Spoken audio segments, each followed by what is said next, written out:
Hi everyone, welcome back to my channel. For this video I do aim to cover both sides of this story. I did find this really interesting to look into and to research, so I did briefly look into both sides of the argument here.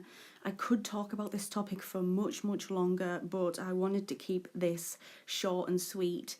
I didn't want to blabber on forever about this, but I did think that it was still worth a mention. So today we're going to be talking about the boss of the NHS who has recently spoken out against anti-vax false news. He claims that so-called vaccination deniers are on the rise as they spread fake news about vaccinations. The head of the NHS, Simon Stevens, has explained that those spreading the fake news is making it much more difficult for the NHS to, quote, win the public argument on vaccinations. He also stated that the NHS needed to support parents more on this specific issue. At the moment, our health service is debating what action should be taken to prevent this kind of thing from spreading. And Stevens has recognised for many years a steady decline in specifically the MMR vaccination.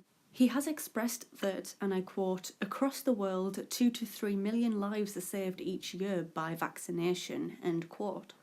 He's clearly very passionate about this subject, and rightly so, as we are actually below where we should be for 5-year-olds getting the MMR vaccine. Here in England, the percentage stands at approximately 87.5% of 5-year-olds who are getting that vaccine. However, the World Health Organization has a target of 95% of 5-year-olds getting the vaccine. He was also caught saying that, quote, frankly, it's as irresponsible to tell parents that their children shouldn't be vaccinated as it is to say don't bother to your kids on their way to primary school to look both ways when they cross the road, end quote. Very interesting quote there, I think. Obviously, a lot of these false news claims on vaccinating are being spread via social medias like YouTube and Facebook. The BBC have actually recently reported that YouTube are apparently taking advertisements off of anti-vax YouTube channels because they were sharing views which were seen as dangerous, false and harmful. Despite these claims though, 9 in 10 parents still support vaccinations, but it's said that at least half of them have seen fake stories and facts about vaccines through social media. Mr. Stevens did in fact share a WhatsApp message that he received from a parent which read, quote, my kids aren't vulnerable and I think loading them on vaccines blocks their systems from fighting diseases as it should do, end quote. Because of many statements like this, experts have been encouraging those with the power to do so to prevent these kinds of things from spreading, as it could possibly, of course, be dangerous. Social media giants like Instagram, Facebook and YouTube should be cracking down on fake news about vaccines. And Professor Dame Sally Davies, one of England's best doctors, explained that the MMR vaccine is totally safe and that more children do need to be vaccinated. Davies says that, quote, we've saved millions of lives across the world, and people who spread these myths, when children die, they will not be there to pick up the pieces or the blame, end quote. With social media, it is, of course, very easy to spread fake news and false statements, and many people are incredibly impressionable. But why are these anti-vaxxers becoming popular, and why do they believe that we should not be vaccinated? Well, I think that one reason for that is because the MMR vaccine was once linked with autism in children.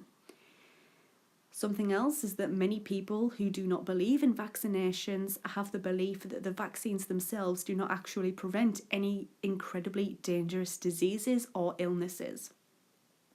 I have also heard that many people claim that the MMR vaccine in particular had mercury in it.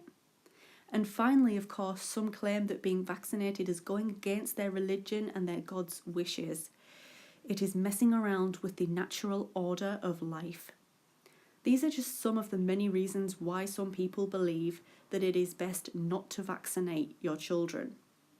This was a very interesting topic, and this was actually one of the first times that I'd actually properly sat down and done some research into the opposing side of this argument. But I really do love just seeing both sides to every argument, every story, so on and so forth.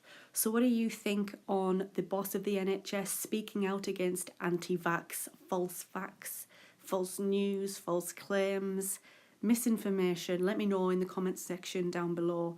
I do think that anything that is incorrect about vaccines should be taken from the internet, whether that is, for or against vaccinations.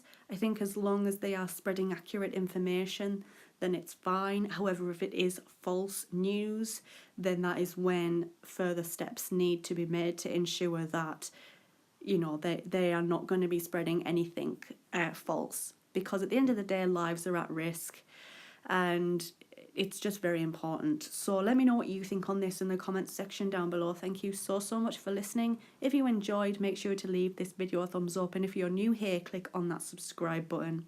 And I very much hope to see you in my next video.